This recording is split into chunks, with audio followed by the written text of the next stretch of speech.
If I'm Buster, the Doval thing goes right to 3 o'clock because I don't have to trade him. So whatever you're offering me at 1 o'clock, I'm waiting until 2:59, and then I'm going to call back and be like, how bad you want him? Because I don't need to give him up. Honestly, this one, it hurts me a little bit. I've always had a soft spot for Yaz, who will be a free agent, but now he gets to go be a Royals and be a part of a team that's still pushing for a playoff spot. San Francisco Giants have traded Camilo Doval to the New York Yankees. Done. Traded. It's 301, and we saw that cross at about 258 and change. So either Buster was listening to us cajole him with our taunts, or this thing was in place. It's now, we'll wait for the compensation. But, man, you called it yesterday. Doval on the move, gonna be a something, and now he's going to be a Yankee. If I'm Buster, the Doval thing goes right to 3 o'clock because I don't have to trade him. So whatever you're offering me at 1 o'clock, I'm waiting until 2:59, and then I'm going to call back and be like, how bad you want him? Because I don't need to give him up. So you better throw in another prospect, and there it is. Now, I'm a little bit surprised, and we'll see again, more deals could still come through. I'm a little surprised there was no Wilmer Flores, there was no Justin Verlander, there was no Mike Yastrzemski. Maybe there still will be. Doval, though, is the one that would give you the biggest return. Right. And maybe that's what Buster Posey was totally focused on. And then here's my other reaction to this. Buster said, as of apparently Tuesday, the bullpen is open for business. And you pointed out this isn't a full-blown sell, and I'll tell you why I think you were partially right. It's a sell, but what did the Giants do? They only dealt from their strength. That's it. So in other words, the team that once upon a time was 12 games over 500 not that long ago still exists. Your bullpen's not as good, but you kind of can handle that a little bit. In theory, you have other people who can close, other people who have closed. You got another reliever from the Mets in return. And so you dealt only from your strength to bolster your farm system, but in theory maybe keep the rest of the team intact so that if there is a 6-game win streak next week, then, who knows where the rest of the year goes. But the Giants got 4 players. 4 players in return, and we only know 3 of the names. Jesus Rodriguez, Parks Harber. Oh, I love him. I mean, immediately. I can't even get through it. Okay. Tristan Vreeland and someone else. Okay. All right. So now we all hurry to go with the Yankees top prospect list and find out where these guys sit on the prospect list. None of them are in the top 5. None of them are in the top 10. No.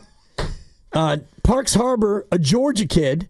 Buster obviously feeling those ties. He's been playing high A, his second year in the minors. So Vreeland is their 19th prospect, a right-handed pitcher at AA. Jesus Rodriguez is a AAA, wait for it, catcher/third baseman. Okay. I don't know that I've ever seen that before. So he's a catcher, and he hits. What's your point? Kind of like the guy who acquired him. He was a catcher. And he hits. And he also hit. He hit. The Giants don't have one of those. I don't know if you've noticed that. They don't have one of those. I think Kisner deserves more of a chance. How's this guy's framing? How's his framing? I can tell you about his frame. Take a look at his framing. 5'10", 208. He's a little in the guy. squat. Strong base. He is Pudge. I'm going to see if he's related to Pudge. Just looking at his picture, I'm not saying that he's pudgy, but he looks a little like Pudge. That's all I'm going to say. We got some Googling to do. We sure do. And we also have some listening to do because Buster Posey and Zach Manassian, the general manager of the Giants and the president of baseball operations, are scheduled to speak shortly, and we will carry it live. Remember, Pudge Rodriguez's son already played for the Giants. His name is Derek Rodriguez. He was a pitcher. Remember that just a few years ago. Okay. I do not think that this kid is Pudge Rodriguez's son. That's a shame. It does not. It appears he only had one son, and he already played for the Giants. So we're done with that. Mike Yastrzemski's been traded to the Royals. I mean, are we still using fax machines where these things are still getting faxed into the league office and so we can't leak them to reporters on time? And Buster Posey's press conference has been delayed. Of course. Yeah. He's still working the fax machine. How the hell do you use this doohickey? No word yet on the compensation, but catch that we saw and the catch that you heard. And honestly, this one, it hurts me a little bit personally and emotionally because one of my best dates with my now wife, Supper, was to the game in 2021 when he hit the splash slam to bring them back from 6 runs down. So I've always had a soft spot for Yaz, who will be a free agent, but now he gets to go be a Royals and, be a part of a team that's still pushing for a playoff spot. Carlos De La Rosa. And I like the player. I really love your spin on why his name was delayed of the 4 names. And again, why was it? Because he's not old enough to consent to being traded. He's 17. So the Yankees have to call the De La Rosas. Hello, Mr. and Mrs. De La Rosa. Yeah, who's this? It's the Yankees. We'd like to trade your son, but we need you to fill out this field trip form. We need you to fill out this permission slip. Are we allowed to put his name on Twitter? Because he's been traded to the Gigante. He'll be 18 in the end of November. He was born in 2007, and he's on the move. He's 178 pounds. Of course he is. He's 17. I mean, there are people listening to the show who have dogs who weigh more than that. Yeah. So, anyway, Carlos De La Rosa, yes, he is in the Dominican Summer League, where he is posting an ERA of 5.3 over 7 games. It's a hitter's league. He'll be available to vote at some point next year, and he'll be available to go on beer runs for your teenagers at some point in 2028. And for the holidays. He'll be through with arbitration in 2040. So there's that. I like the player. He's under team control until we all die. He's under curfew right now. That's true. He has to be home by 10 or he gets grounded. Yet he's been traded. Bob Nightingale just wrote, the San Francisco Giants close out the trade deadline by sending outfielder Mike Yastrzemski to the Kansas City Royals as they wave the white flag. Yeah. I mean, that's a fair way to look at it. You like that, Lucas? Huh? Yeah, that was it. That's it. And this is from Alex Pavlovich, friend of the program. Yep. Giants needed to clear at-bats for Luis Matos. Drew Gilbert should be ready for the bigs, and they have Luciano and Grant McCray in AAA. So we're basically just clearing at-bats for Luciano. God, we hope he can play a position. McCray, who I do think is a legitimate 4th or 5th outfielder with speed.